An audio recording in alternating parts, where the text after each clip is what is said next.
You are now locked in DAR Sports Media. We are back. It's another NBA Hoops Hour. I am True, of course. I got my guy, Mr. 10-day contract himself, Lee Harvey, in the building. And we got my man Tev back in the building for another NBA hour. We're trying to, wait on the rest of the crew, see who pops in, filters in. But in the meantime, it's been an interesting last week of, of the NBA. I wish Tay was here right now because the Knicks and the Heat, that was big point of contention on our last show. You know what I mean? Got a little back and forth, to see see how that turns out. The Knicks right now, Knicks are interesting right now. Knicks are currently down as we're recording this. They're currently down to the Houston Rockets on the road, which is the new look Knicks. There's good and there's some spottiness so far. How y'all feeling about the Knicks? These new Knicks right now. These new look Knicks. And as a matter of fact, you can go check out the Medium site. Our new writer David just dropped a article about the new look Knicks and I guess what could come. So how y'all feel about these Knicks? Lee, how you feeling, man? You think these Knicks are they gonna be a powerhouse this year?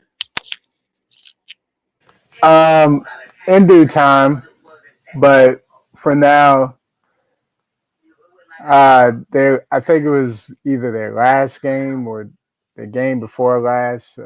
Brunson had 36 against the Pistons, so it's good to see that he hasn't like fallen off. Cat had a 44-point game against Miami. Yeah, hey, and it felt like all of them felt like most of those points were all jumpers. Um, Mikal Bridges, he got rid of that. He got rid of that uh, jump shot he tried to fix when it wasn't broken in the first place. Uh, OG's been okay. If they can just find some consistent production off the bench, they'll be fine. Yeah, Tev, how you feel about the Knicks, man, so far?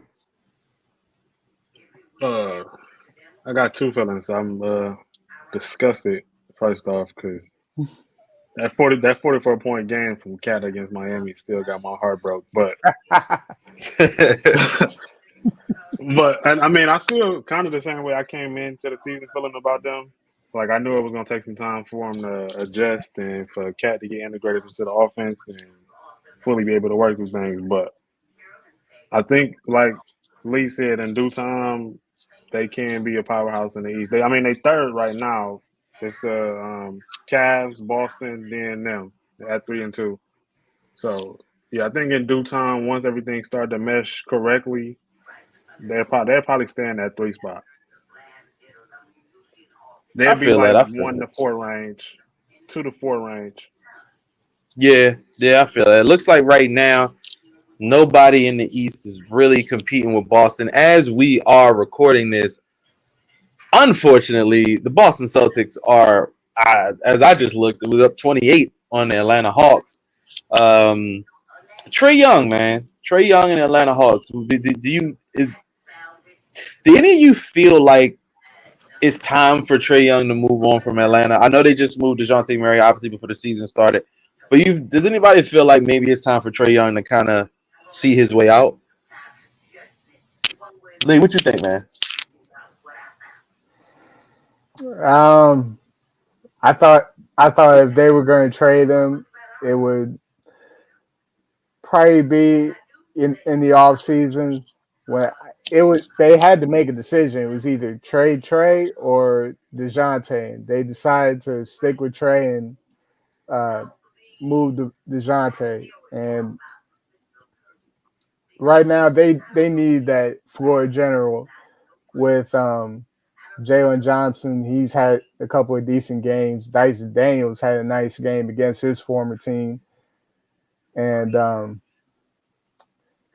they right now they need Trey Young to they need him more than the other way around.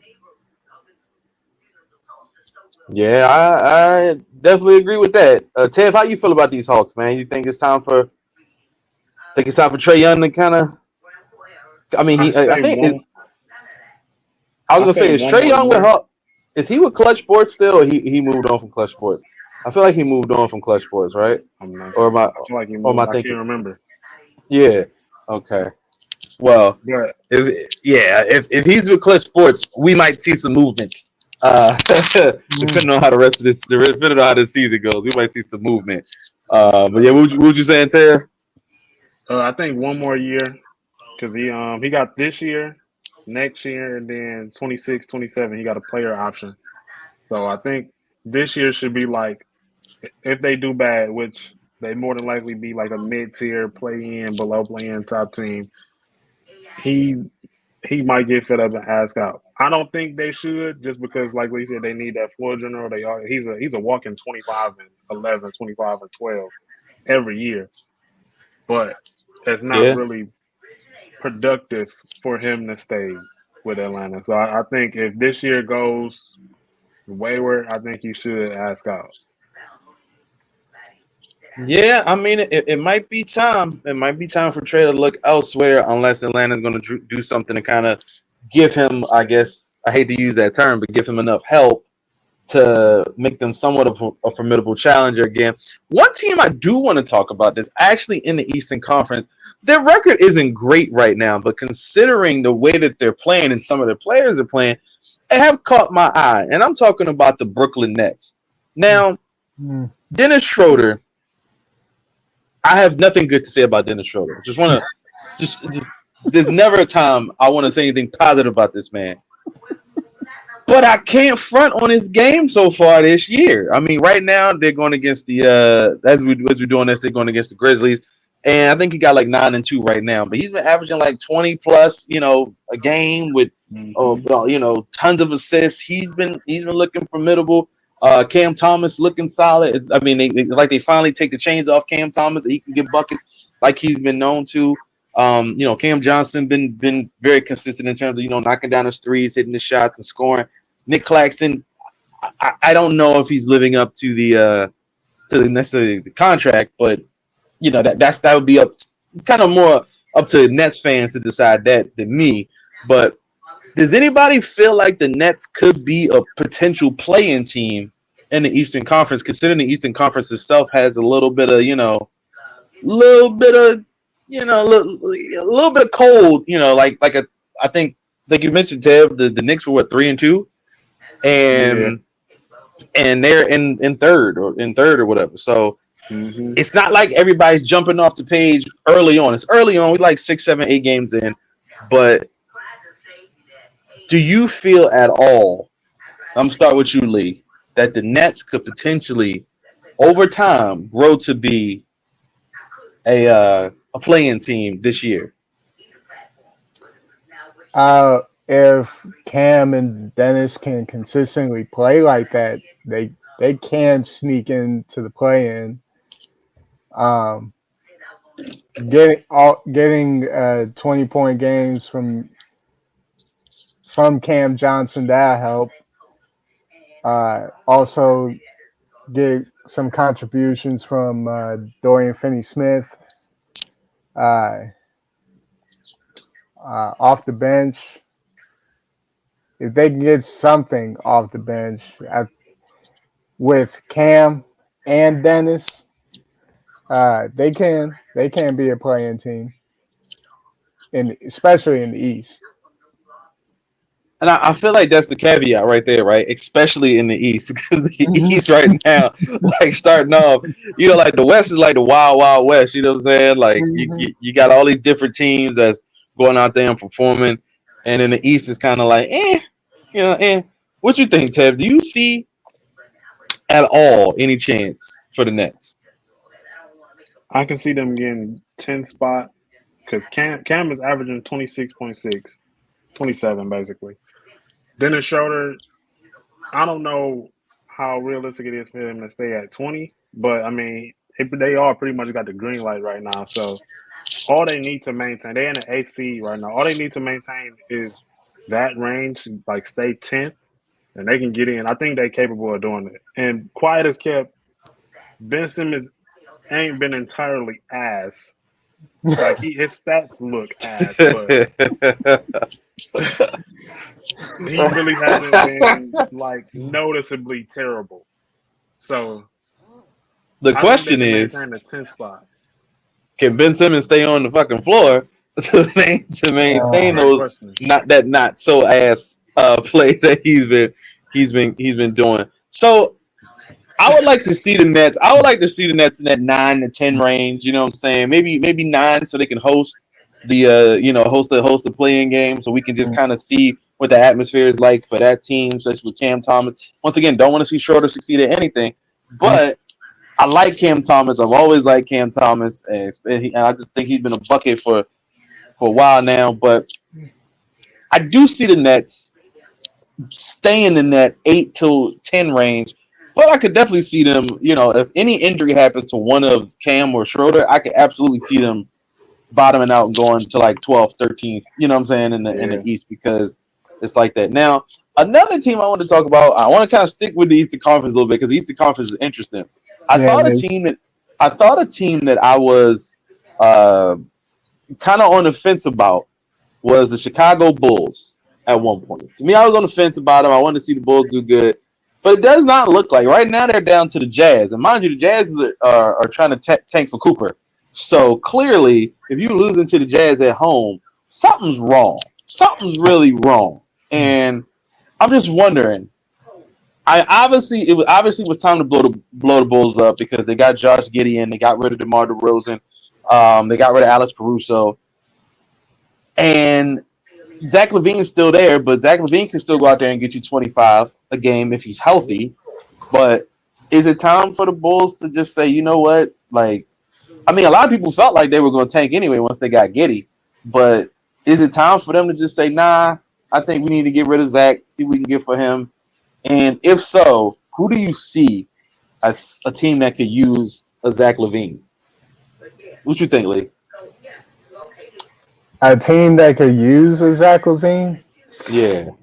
Don't say and don't. I know. Why? I know you. So don't say no Lakers. Don't say no Lakers. I'll put you on mute for the rest of the show. You say some damn Lakers. No Lakers. But nah, go ahead, man. Somebody that could use Zach. I would say.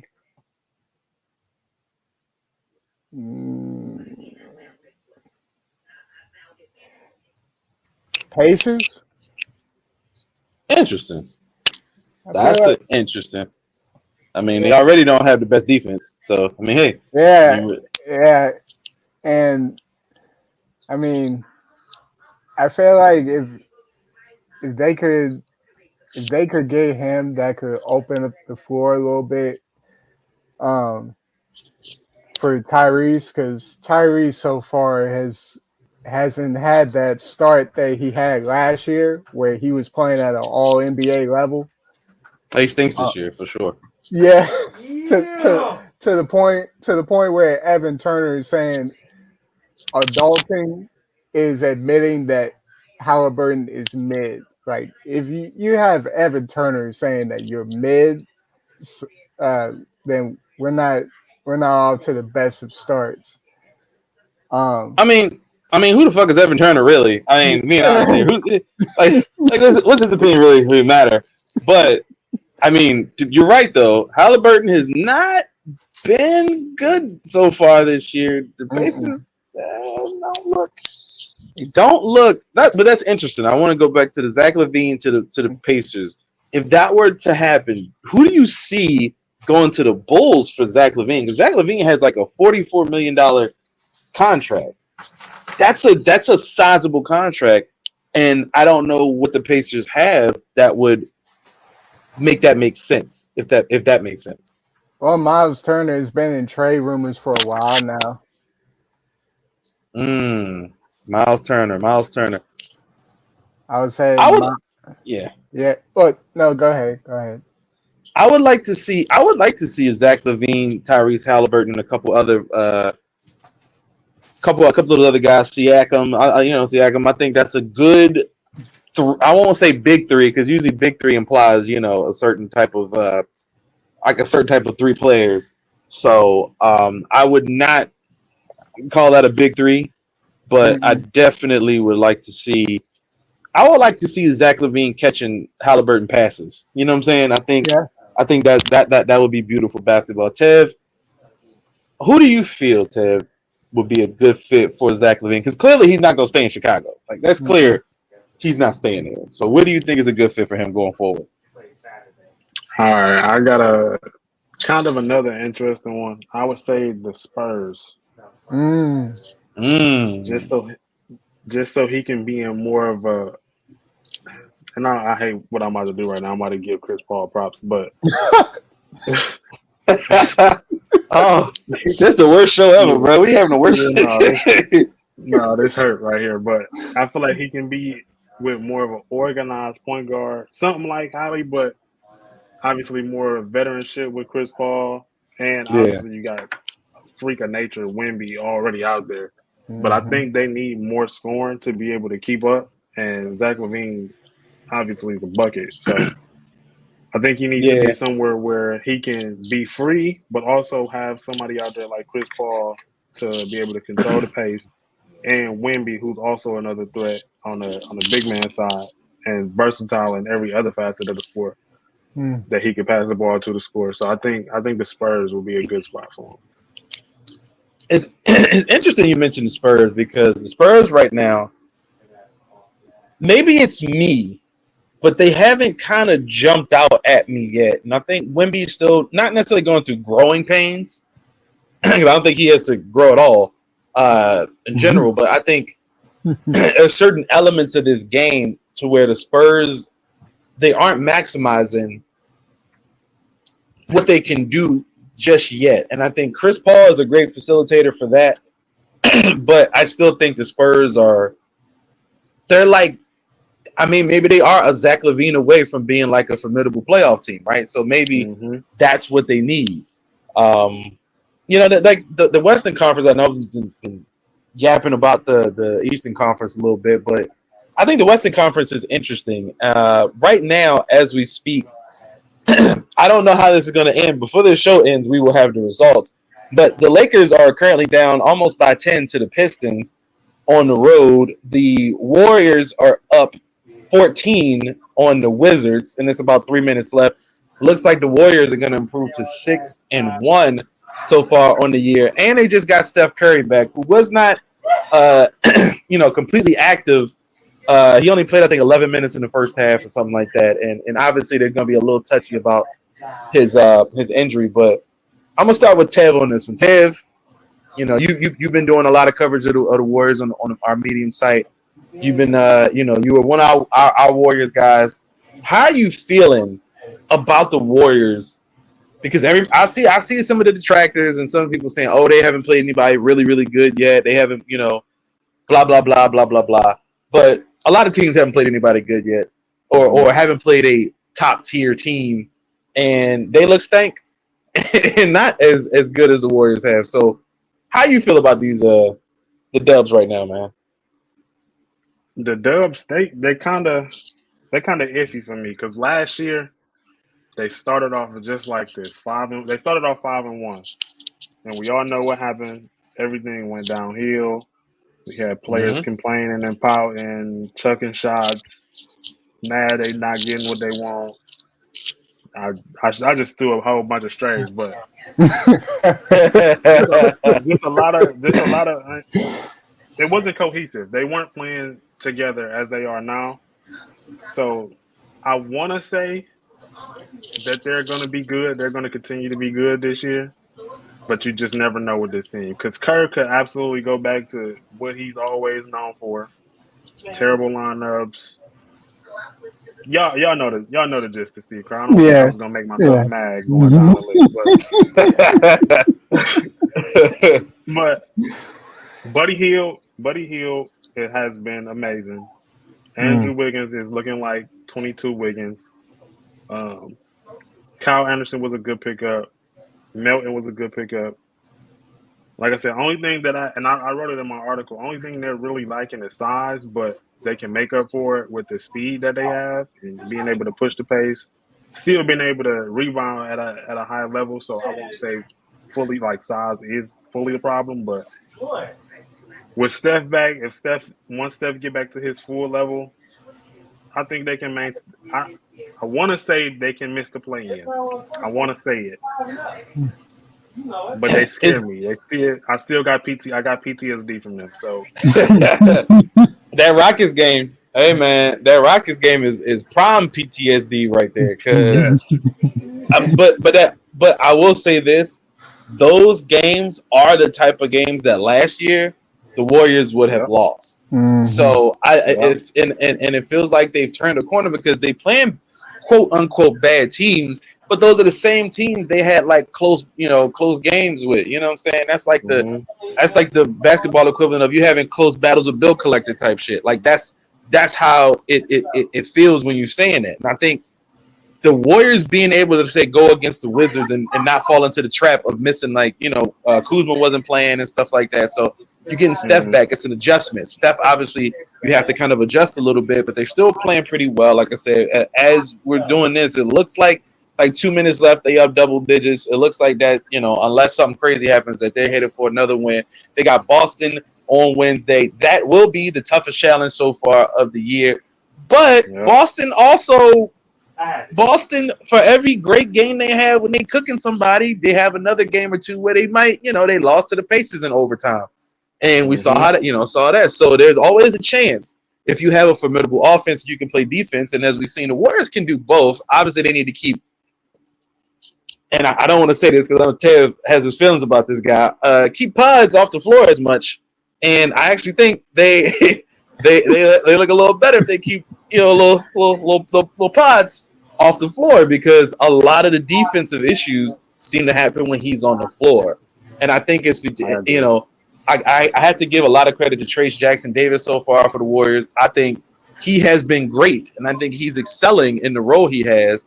And he's learning, obviously, more about defending. And I think with Draymond right there behind him and kind of coaching him a little bit, hey, man, I think the sky's the limit with Trace Jackson Davis at the 5 for the Warriors. Obviously, he's not a super big guy, but I think he's a lob threat. And I think in the first half today, he had like 4 dunks.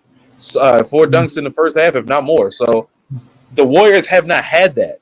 You know what I'm saying? Even when they had guys that were 7 foot. Sometimes, I mean, Andrew Bogut wasn't no lob threat. You know what I'm saying? Zaza Pachulia, damn sure wasn't no lob threat. And I think wasn't a lob threat either. Yeah, the only person they had that was a lob threat, and it's funny because that was in one of their best years with JaVale McGee. Yeah, JaVale McGee was you just toss it up there and he gets it. And Trace Jackson Davis, I mean, you could even put Kuminga in as a lob threat, even though he's not a big. It's just that when he cuts, he can get up there and he's athletic. I think that athleticism will be their calling card going forward. In terms of being, wings and stuff, and obviously, Looney is not the guy to be their starting 5 or really be the guy, but he's a veteran presence and he's very smart, high IQ. What do you think about the Warriors, Lee? What's your feelings about the Warriors so far this year? To win 3 straight without Steph, that's. They could take that all day, especially with Buddy making an early case for MIP, Most Improved Player. But it's funny what you said about if they could have less Pods, less Podziemski, and that's funny because there was a report, I forgot where it's from, but there was a report saying they were trying to make Podziemski the future. I wonder why that is when you look at the roster. What's he got that the rest of the roster doesn't seem to have? They want him to be the future. I wonder what that is. And I know Steph is in his mid-30s, but he's still got plenty left in the tank, and to try and make him the future when you kind of traded the future to Washington. I didn't. Shout out Jordan Poole. Yeah, Shout out JP. for sure. Don't understand it, but hey, right now they're on a great start. We'll see what they look like against Boston. Um, I'll be looking forward to that game, and we'll see what they look like going forward. As a notorious overreactor, if the Warriors beat the Celtics, I'm saying they win the championship. I don't give a damn if it's No, I don't give no a damn if cap. it's game 8. Yeah, I don't give a damn if it's Okay. game 8 or not. I'm like they won the championship. Goddamn it, they're coming out the West because No, for because real. once again the reason why is because I feel like the Celtics almost look like they'll be the team to beat in the East, and if the Warriors can get past them, we already know Steph low key got a mental hold on some of them boys over there Mhm. anyway from 2022, but hey man, like I said, I like what the Warriors are doing so far. He said, shout out to Buddy Hield going out there and playing his role. Shout out to like all the guys. It like it doesn't seem like there's an ego issue on the team, and not to throw any shots at people who are no longer on the team, but it does feel like a bit of that weight is off their shoulders a little bit, just a little bit. So, Just a little um, bit. just a little bit. Speaking of weight off of shoulders of the Warriors, the Dallas Mavericks, coincidentally enough, have been out to a fairly decent start. I think Klay Thompson has been fitting in very well in the offense, although the defense still leaves a lot to be, a lot to be desired.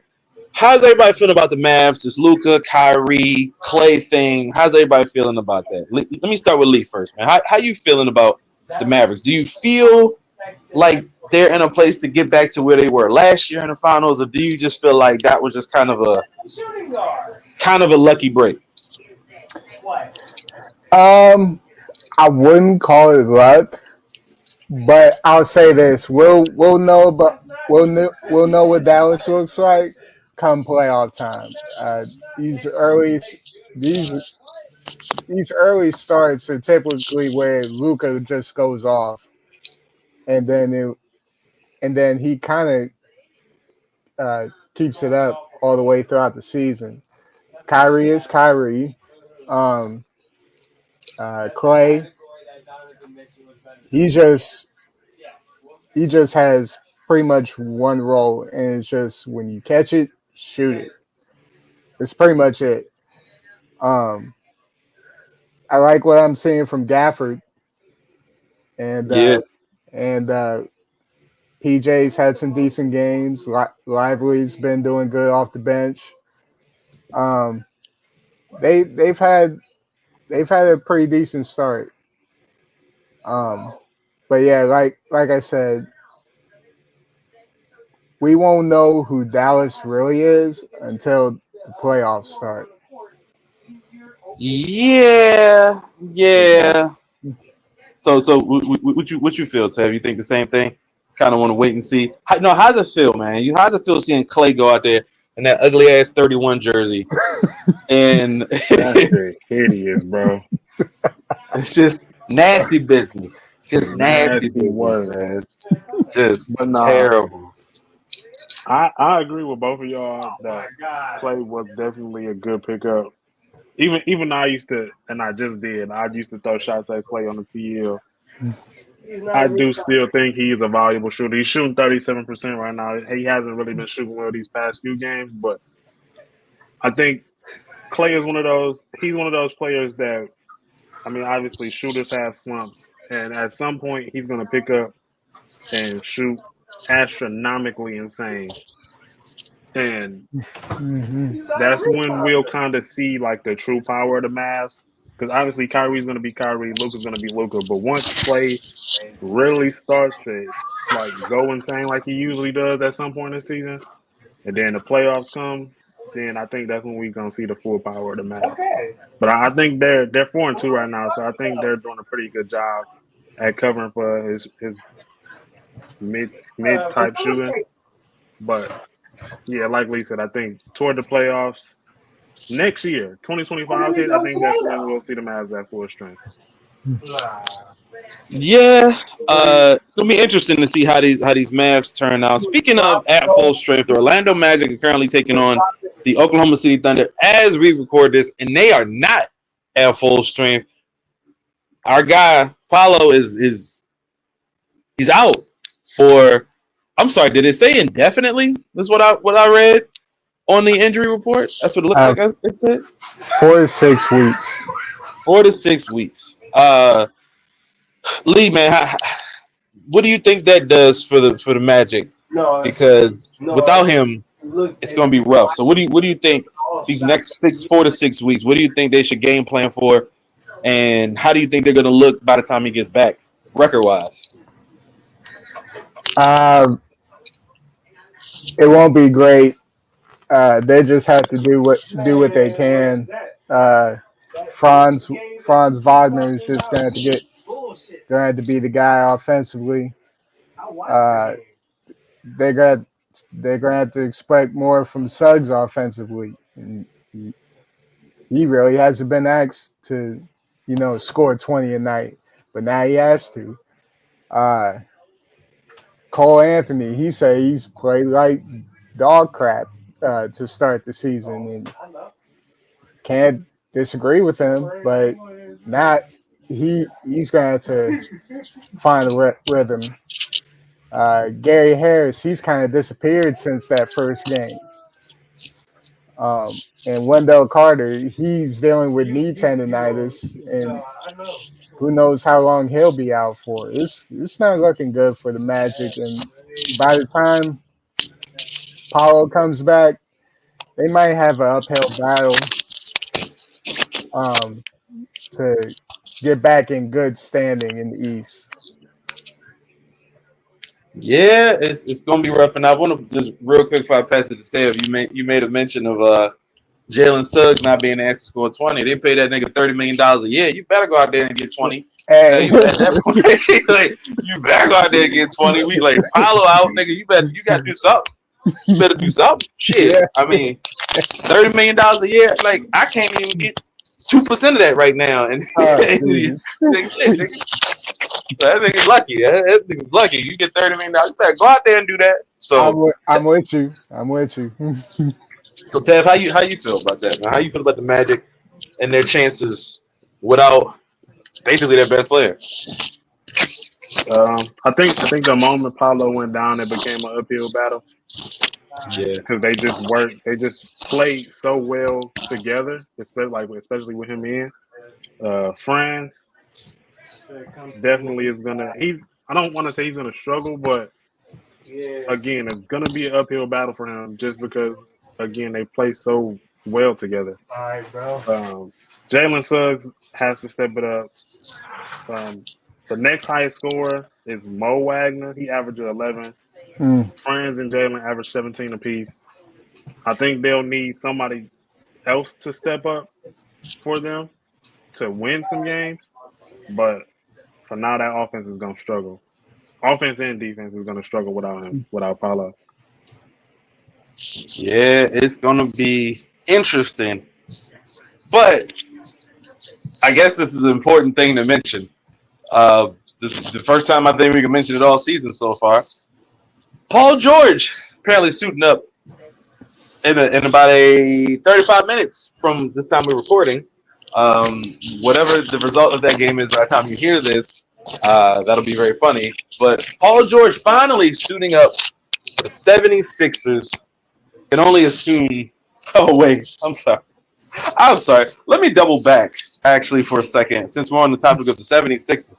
Joel Embiid got into some form of altercation with a media person. I don't know the details. Lee or Tev, does anyone of you guys know what the details actually are of this scenario? Exactly. Yeah. It was a columnist named Marcus Hayes. He said he mentioned Embiid's dead brother and son in an article. Calling him out because he hasn't played this season. And Someone said there was an altercation with Embiid. I didn't get a chance. I haven't been able to pay full attention to that. But what exactly do you know with the was it an actual physical altercation or was it just like some exaggerated finger pointing and not like I'm gonna fuck you up type of shit from Embiid? Because I can't imagine Embiid getting in fisticuffs with nobody. But do you know what happened exactly, Lee? It was Keith Pompey said it was a shove. It wasn't a punch or anything like that. He just shoved Hayes. Oh, okay. Okay. Well, I saw people speaking on this, and I guess it's only right to just ask a brief question to y'all. How much like where does media need to draw the line? Because obviously that was over the line to even mention anything about any of that. So let me start with you, Tev. Let me start with you, Tev, first. Where do you think? One, do you think the Marcus Hayes? Do you think he went way too far?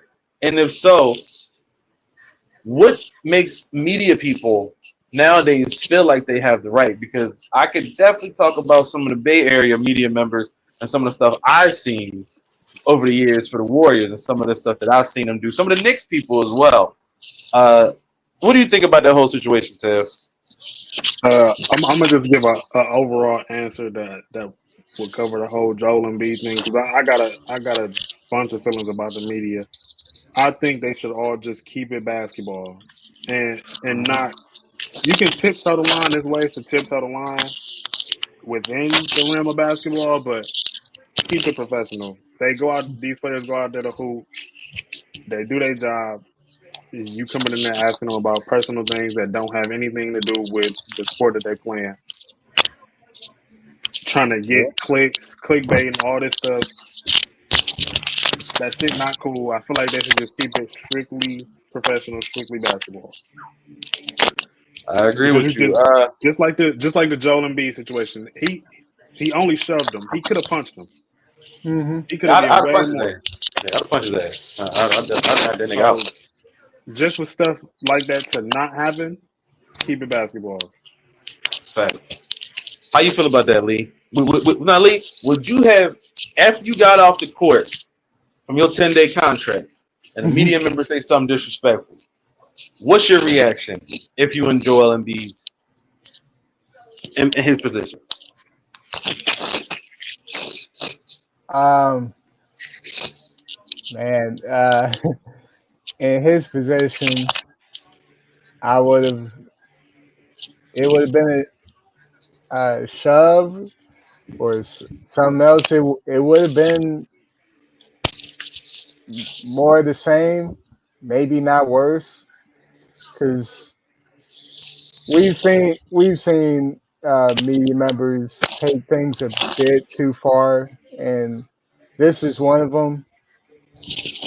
I like what Embiid had said. He's done too much for the city to be treated like this. Now he hasn't won a championship. He hasn't taken them to the Eastern Conference Finals, but still, at the end of the day, he is a human being, and he's dealt with a lot in the every postseason just to take the Sixers, try to take the Sixers to the next level. And the least y'all could do is be respectful. That's, Yeah, I mean, just keep like what Ted said, keep it basketball, but also be respectful. Because it's not like they tried to go out there and lose. They want to win, but think sometimes things don't fall their way. So I'm about to I'm about to say something that I don't think a lot of people want to say out loud, but I feel I've felt this way for a while. I think a lot of the media members are often in the pockets or often have the owners of some of these teams and executives of these teams kind of in their pockets and kind of allowing them to speak so freely because of the conversations they have. Media members seem to know a lot more typically than the average person about the team. So I often feel like when there are media members who overstep, it's because they feel like they have sort of a mutiny and they can get away with it. There's a lot of media members who I've seen I always go back to the Bay Area media because when KD was in Golden State, you saw media members say some crazy stuff. Now, I mean, there are some stories about, like KD's brother and how he was getting down out there in the Bay Area and some other stuff like that. But I just watched how it was personal attacks. It was like talking about this, talking about that. I've seen the Knicks media, how the Knicks media does, and it's like personal attacks against the players. And at the end of the day, as a media member, your job, like I make our jokes, we make our jokes from here, we talk our shit, but that's just normal banter. Yeah. I would never talk about somebody's dead, anybody, or in general. And that's not just basketball, that's just life in general. It's about having respect, especially if you're covering a sport, a profession, anything. So how having respect for the people that you're covering, because without those people that you're covering, you have nothing to cover. So I think the media needs much more responsibility and much more consideration because they go home the same way the players do. We all go home and do the same shit. We live in our lives. And B is paid a lot of money to go out there and perform. Has he had some bad moments in the playoffs? Absolutely. Has he had some bad moments in general in the NBA? Absolutely. But that's the NBA. I think Anthony Edwards said that. I think somebody asked him why he come to the Knicks. He said, "Y'all niggas ruthless." Basically, he like I can't have 82 great games. Like the moment I have a bad game or two, y'all automatically on my head. Like it's one thing for the fans to do it, right? As a fan, you pay your money for you pay your money. You're a fan. You're supposed to have reactions like that as long as it's not over the top. For the media to start doing it, that's the problem. So, really quick. Before I get into this week's slate, hey Lee, man, I got a question. I wanted to wait till this game was over before I asked this question. The Los Angeles Lakers just lost to the Detroit Pistons, 115-103. Hey Lee, what the fuck going on with the Lakers, man? They lose to the Pistons, man. What's going on, man? What's happening, man? What's going on? They also lost badly to the Cavs too. So far. Them East road trips are not kind to them, and they usually aren't. But to have that going on this early in the season, just at least try to get it fixed before Christmas, because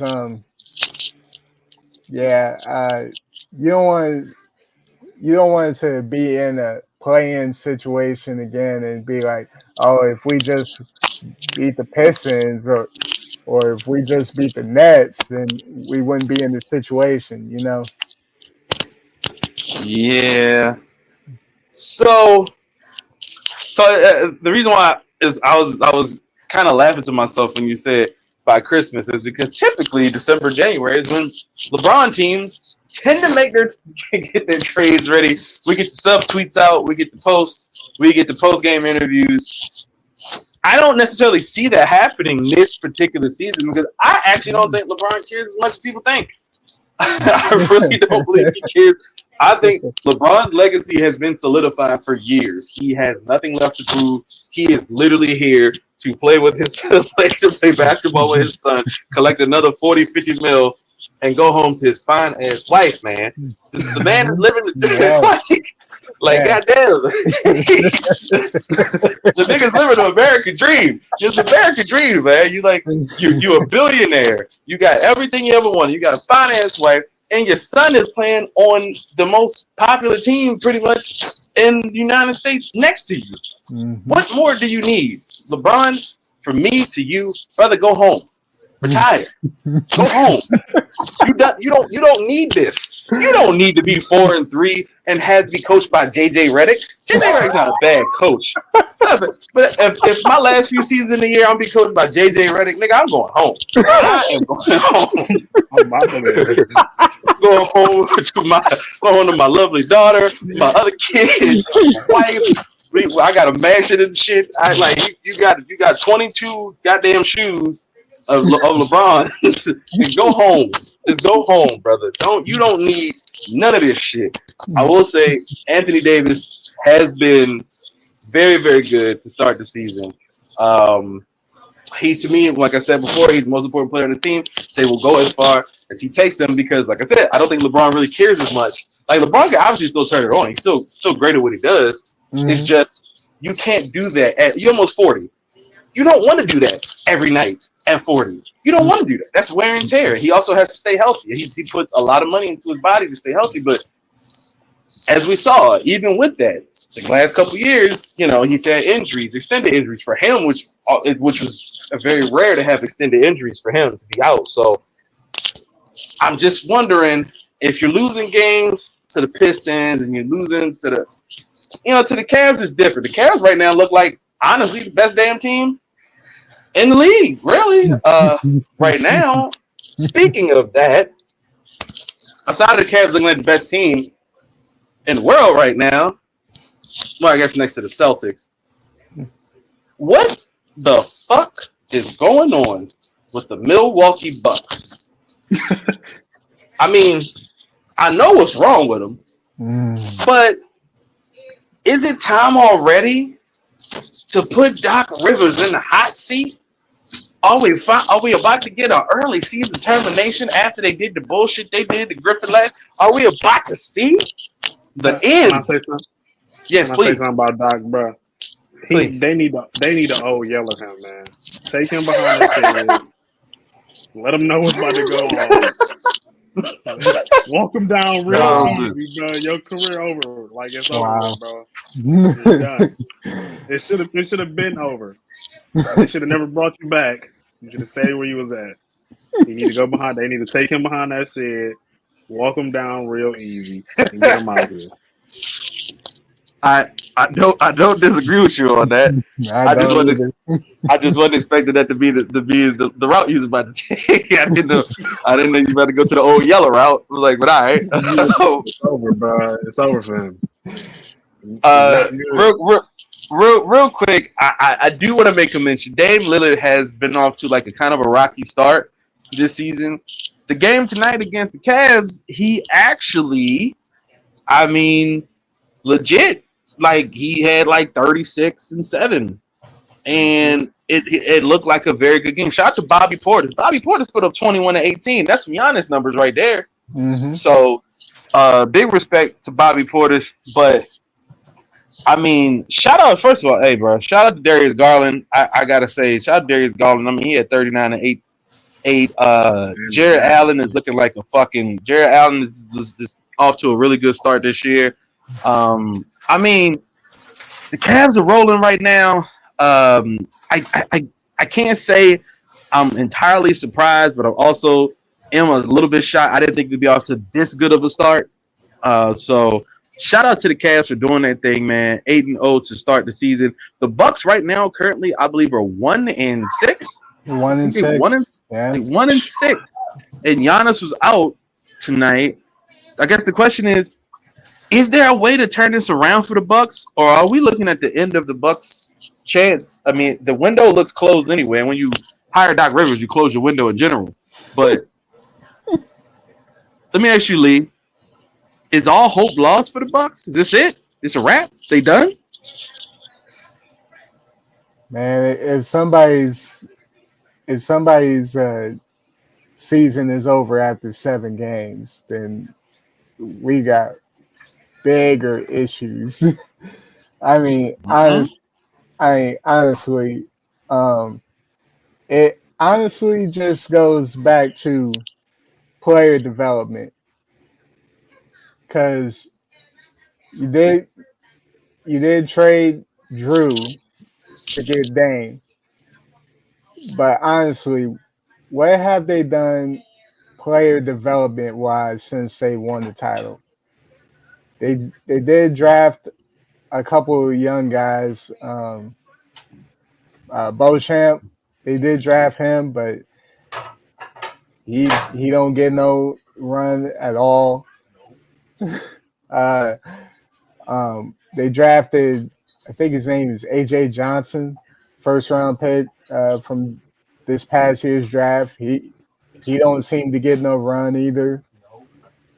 I have no idea what they're doing to keep the pressure off of Dame and Giannis night Yeah, just to win, and they're not winning. They're not winning. So They can't win. I don't, what is I don't know. I don't know what's going on. That shit yeah. It's looking rough right now for the Bucks. And once again, Tev said it best. You take Doc Rivers out in that motherfucker shed, and you put him out of his damn misery. You put yourself out of misery.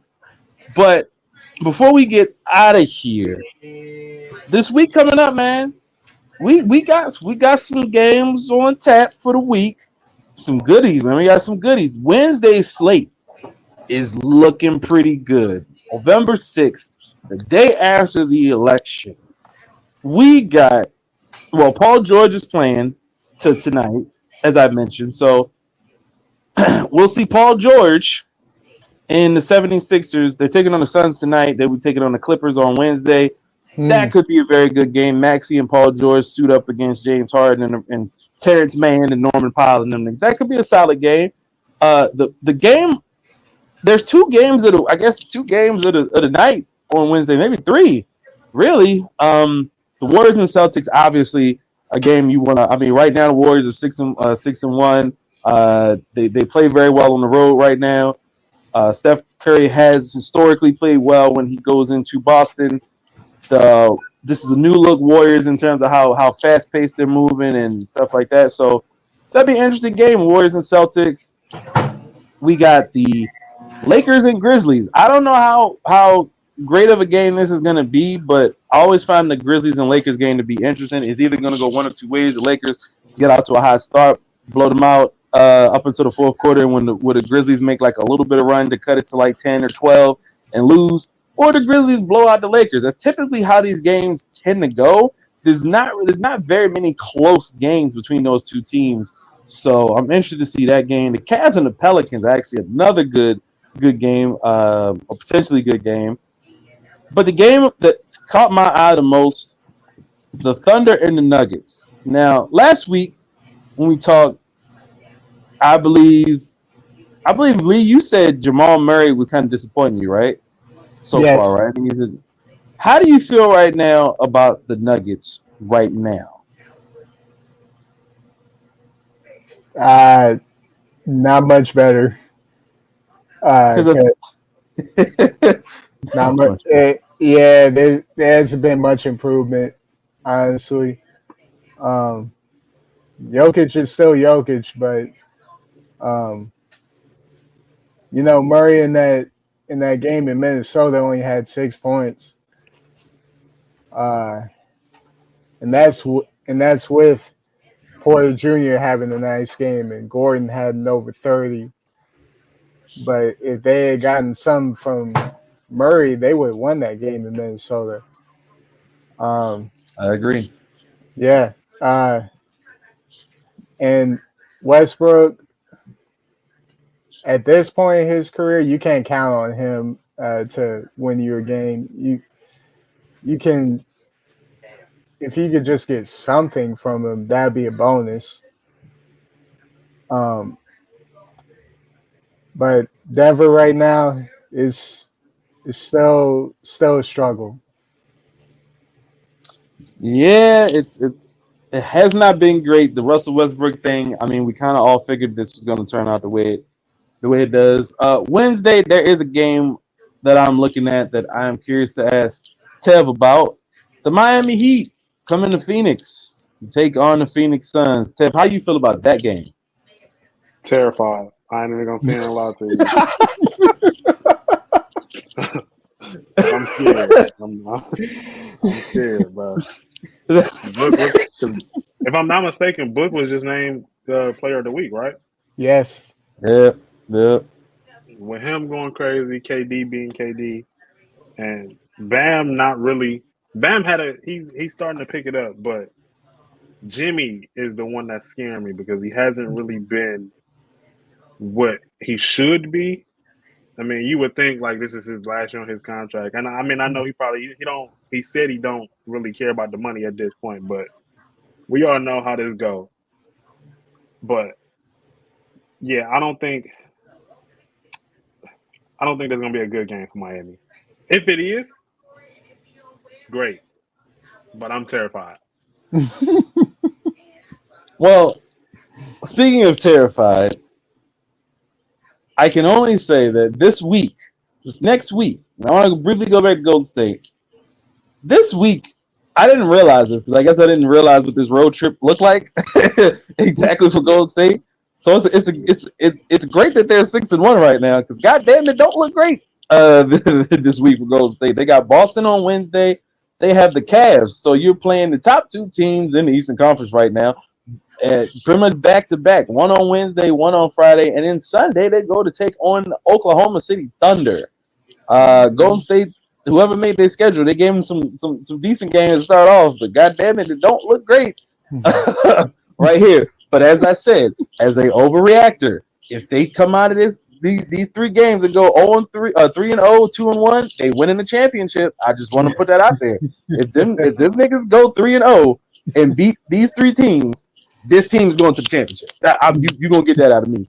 I'm gonna say that loud and proud all over the fucking timeline, everywhere on this show, everywhere.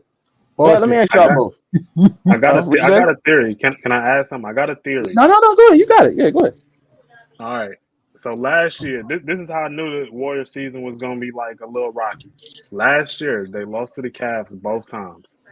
That has not happened in forever. After those 2 losses, I knew for a fact that season was going to be rocky. I knew it was going to be a little iffy. If they can come out with even 1 win, because they beat Boston last year too on the Steph Dagger. People, y'all might have forgot, but they beat Boston once. No, I didn't forget. I remember that. I remember that. Yeah, they got smoked the second game. But if they can come out with at least 1 win from these next 3, preferably against Boston, I got them 50 wins. I'm going overboard with it. 50 wins, Western Conference Finals. Yeah, I'm going that overboard. I'm going overboard with it. Let's get it. But if they beat the Cavs, I'm saying the same thing. They going 55 wins finals. They beat both of them. I'm gonna make a bold prediction. I don't know how it's gonna happen, but they about to go 3-0. They about to run a table this week. I feel it. I see it. Why? I don't know. But here's why. I'm gonna break it down really quickly. They got an ESPN game, televised game against Boston. We all know how Steph likes to do against ESPN televised games, the TNT televised games against Boston. If the game is televised, Steph shows up. That's just how it is against Boston. Steph has not had a big game all season. He just came back from injury. This is the spotlight. This is his chance. He owns Boston. He about to tap into some of that Olympic energy he had, and he about to drop like 35, 40 on him. Buddy Hill going to have like 6 or 7 threes.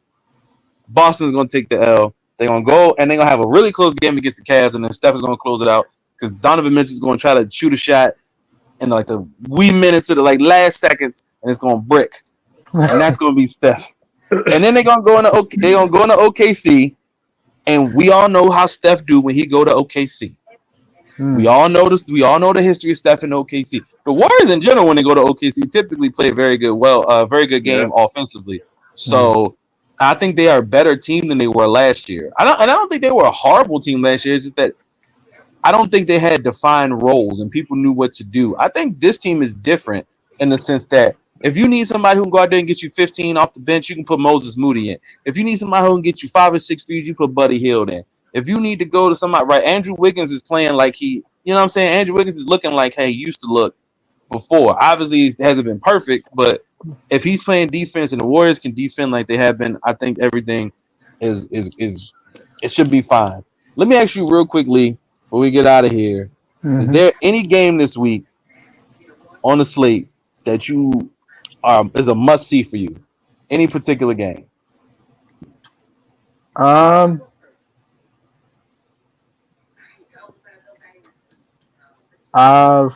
For I'd say Sunday, when The Warriors play the Thunder. Yeah, that's gonna That'd be a be goodie. yeah. That'll be the one. Like if they do beat Boston, that's going to be the game to look out for. Yeah. What about you, Tiff? Any game this week? Warriors Celtics for me, and Suns Yeah. Mav on Friday. Hmm. Yeah. Sons of Mavs. That's yeah. Yeah, Yeah. they had it I was Oh a good game yeah, last time. yeah. I got one game on Sunday. Also, I was gonna say the Warriors and the Thunder, but I'm not gonna say that. I'm gonna say the Sacramento Kings and the Phoenix Suns. I actually want to see what this game looks like. I want to see what this De'Aaron Fox, DeMar DeRozan, Sabonis against. I mean, I think Bills should be playing. I don't. I'm not sure if Bills playing tonight. I think I saw he was a game time decision. I just want to see what that looks like. I think the Kings got a high power offense. The Suns obviously are the Suns right now, so real anxious to see how that turns out. But this week we got a great slate of basketball, and we got a great slate of articles, great slate of content coming from DAR Sports and Media.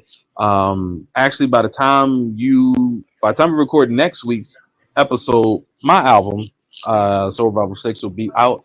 Time is of the Essence is out right now. Myself and my brother Apollo. Shout out to my brother Apollo. He will not be on this week, but next week he'll be back in effect. So we had a whole gang next week to talk NBA. We got NFL football. We got college football, and I am 99.9999% sure me and Eric are gonna do a week in wrestling. We're supposed to do one this past week, but we did not. We don't fuck with the Saudi shows like that. We really didn't care anything about wrestling this week, so that was why we did not do a show. But once again, make sure you check out the Medium site right now. The shit is buzzing. We are on pace again to double. Right now, we are on pace to double what we did in October, which was like 10 times more than we did in September, which was like 20 times more than what we did in August. So everything is growing at a rapid rate. We are doing great numbers. Shout out to Tev, of course, for his work and his articles. And I'm pretty sure he got something for y'all this week with the NBA shit. I'm almost certain about that. Shout out to David, our newest writer, who's handling all your New York sports and your combat sports. Shout out to Scotland as well, who said he has 2 articles coming soon. So definitely check that out. I just posted like 4 or 5 articles in the last 24 to 48 hours. I got a couple more going up sometime this week. So just keep the content flowing. We got more and more stuff on the way. Couple potential things in the works right now for everybody involved, and we'll see how that turns out very soon. But as you can see, as my guy Eric would say, the world of DAR never stops. Hey, Eric, cut this shit, man.